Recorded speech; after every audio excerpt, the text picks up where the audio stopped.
नमस्कार शेतकरी मित्रांनो, सर्वप्रथम सगळ्यांना जय शिवराय।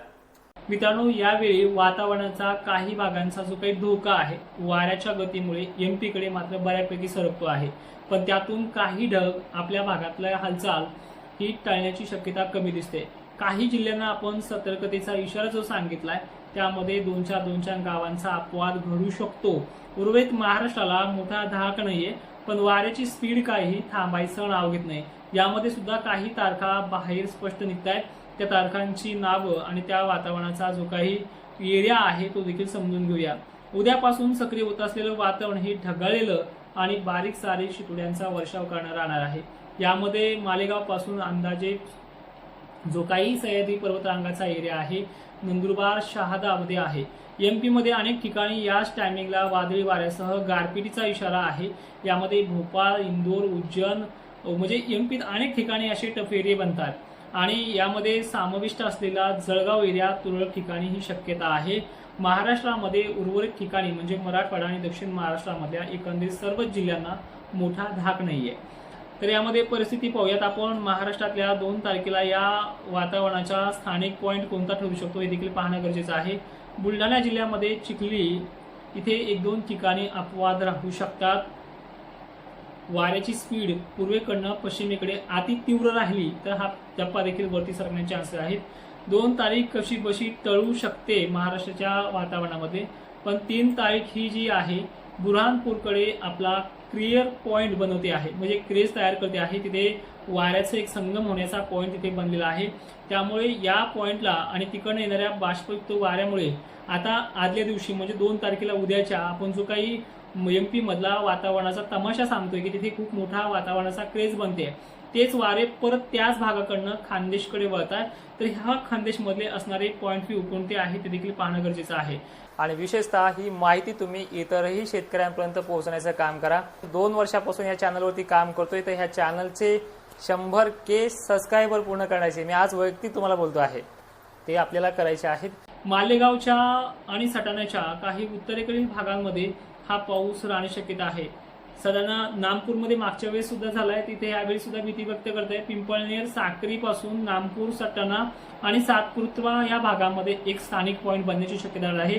या पॉइंटमुळे स्थानिक वातावरणाचा वादळी पाऊस देखील होऊ शकतो, पण ही भीती जर वारे जास्त राहिल्या भागांना एक गुड न्यूज याच्यामध्ये असे आहे, वारे त्याच टायमिंगला 3 तारखेला दुपारच्या 2-2:30 वाजेपर्यंत वारे जर जोराने राहिले पूर्वेकडनं पश्चिमेकडे तर हे पॉइंट आणखीन वर सरकेल, पण पॉइंट बनतो आहे।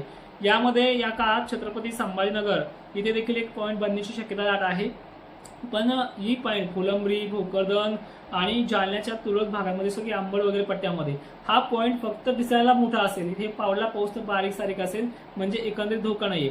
मग वाऱ्याची स्थिती जी काही सांगते आहे, पाणी देणं बंद ठेवा। 3 तारखेला कन्नड, नांदगाव, मनमाड, मालेगाव, चाळीसगाव, पाचोरा, सोपारा, त्यानंतर धुळे जिल्हा, छत्रपती संभाजीनगर, जालना जिल्हा देखील उत्तरेकडील भाग विशेष करून पाणी टाळलं तर थांबेल, चांगली गोष्टी आहे। त्यानंतर इकडे बघितलं आपण बुरहानपूर आणि जळगाव जामोद जो काही एरिया आहे, खामगाव एरिया आहे, या ठिकाणी पॉइंट ऑफ व्ह्यू आहे। तर त्यानंतर ही तारीख जर स्पष्ट समजून घेतली आपण तर दुसरी तारीख अशी ते 4 तारखेला वातावरण हे कमी झाल्यासारखं वाटेल, पण कोकणामध्ये खरं तर ह्या भागातला अंदाज आपण थांबलेला आहे। कोकणामध्ये धुळे आणि ढगाळलेलं वातावरण असेल।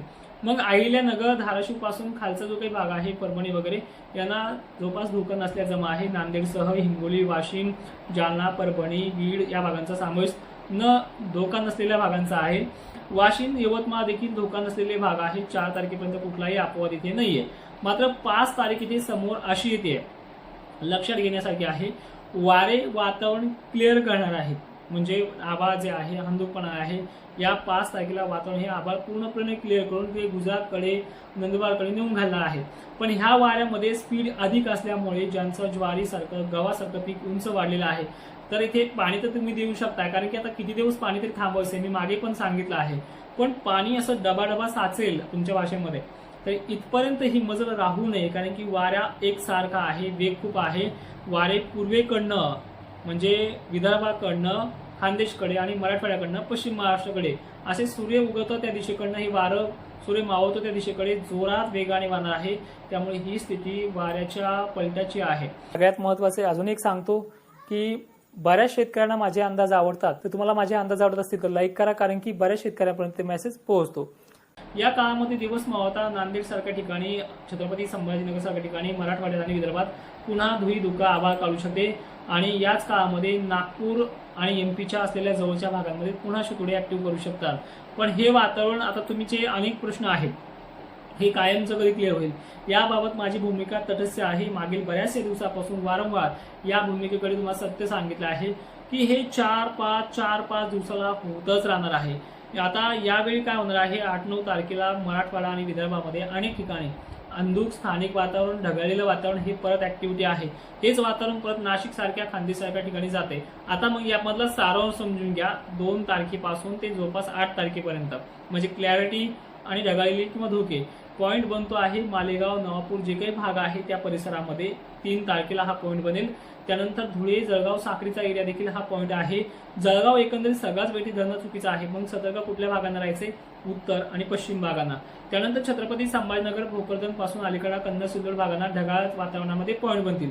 भयंकर जर गरमट असली 3 तारखेला तर सतर्कतेचा इशारा म्हणून झाकून पाकून ठेवा. 2:30 वाजल्याच्याही आतमध्ये, कारण की 5-6 वाजता स्थानिक वातावरणाचा एखाद्या ठिकाणी हा अपवाद घडू शकतो, सर्व दूर नाहीये. तर त्यानंतर 4 तारखेला वातावरण वाऱ्याचं वेगानं आहे, पण कमी वातावरण करणार आहे. 5 तारखेला एवढे वारे सुटतील पूर्वेकडनं की पूर्वेकडलं तेलंगणा मार्गे बाष्प पुन्हा महाराष्ट्रामध्ये आणतील. म्हणजे बाष्पांची संख्या आणि ढगाळलेल्या वातावरणाची संख्या ही कंटिन्यू महाराष्ट्रामध्ये एकंदरीत चालू राहील. पण गारपिटीचे धोके मात्र 5 पासून कमी होण्याचा अंदाज मॉडेलनुसार व्यक्त होत आहे, एकंदरीत 4 पासून. आणि आता यामध्ये तुमचा मेन प्रश्न असा होता की आता यामध्ये गारपीट होऊ शकते का, सटाणा असेल वगैरे भागांचा, तो देखील आढावा पाहून घेऊयात. यामध्ये गारपिटीचा पॉईंट बनतो आहे नाशिक क्षेत्रातील उत्तरेकडील भागात, पिंपळनेर पासून व्यास त्याचा आहे. इकडे सटाणा परिसर, आणखीन 1-2 ठिकाणं सक्रियते दाखवतात. पण वाऱ्याची गतीमुळे हा डायव्हर्ट होऊ शकतो, हे देखील तुम्हाला दिलासा मात्र माझ्याकडनं मिळतो आहे. आता सगळ्यात महत्वाचा पॉईंट असा देखील आहे 8 तारखेबद्दल बोलूया आता डायरेक्टली, कारण की पॉईंट फक्त एकच दिवस आहे 3 तारखेला.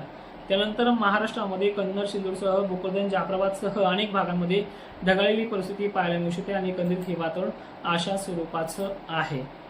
तर एकंदरीत आता आपल्याला पडलेले 2-3 प्रमुख प्रश्न म्हणजे हे फेब्रुवारी महिना कसा जाईल, थंडीची लेवल काय सांगते, उष्णतेचा पारा काय म्हणतोय. तर मित्रांनो, येणारा जो काळ असेल 9-10 तारखेनंतरचा, उष्णतेचा पारा खानदेश, विदर्भामध्ये अनेक ठिकाणी 32 ते 33 अंशावरती पार होतो आहे. टरबूज उत्पादक असेल किंवा उन्हाळी पीक पाण्याचा नियोजन करणारे शेतकरी असतील, पाण्याची तीव्रता भासणार आहे. यंदा मार्च महिना सर्वाधिक जास्त उष्णतेची लाटेचा मानला जाणार आहे आणि मार्च पासून पुन्हा एप्रिल मे पर्यंत ही उष्णतेची लाट कायम राहून येणारा पावसाळ्यावरतीचे परिणाम नक्की करतील. पण पाऊस लांबणीवरती करतील. पावसाचा जो काही सरासरी ओलांडण्याचा भाग आहे 2024 इतका, तो तितका राहणार आहे. आणि 2025ची जी काही सरासरी आहे ही सरासरी मागच्या 10 वर्षांनी सुद्धा गाठली नव्हती, एवढी ती 25ची सरासरी गाठली होती. त्यामुळे मान्सून बाबत शंका बाळगू नका. मान्सून बाबत दुष्काळ पडेल किंवा दुष्काळ राहील असे संकेत देणारे मॅसेज सुद्धा बदलतील आणि ते बदलत सुद्धा आहे. हा तुम्हाला मागच्या व्हिडिओमध्ये देखील सांगितलं आहे. पण माहिती शेवटपर्यंत पाहणाऱ्या शेतकऱ्यांचे धन्यवाद आणि ही माहिती सर्व शेतकऱ्यांना पाठवण्याचा प्रयत्न करा. जय शिवराय.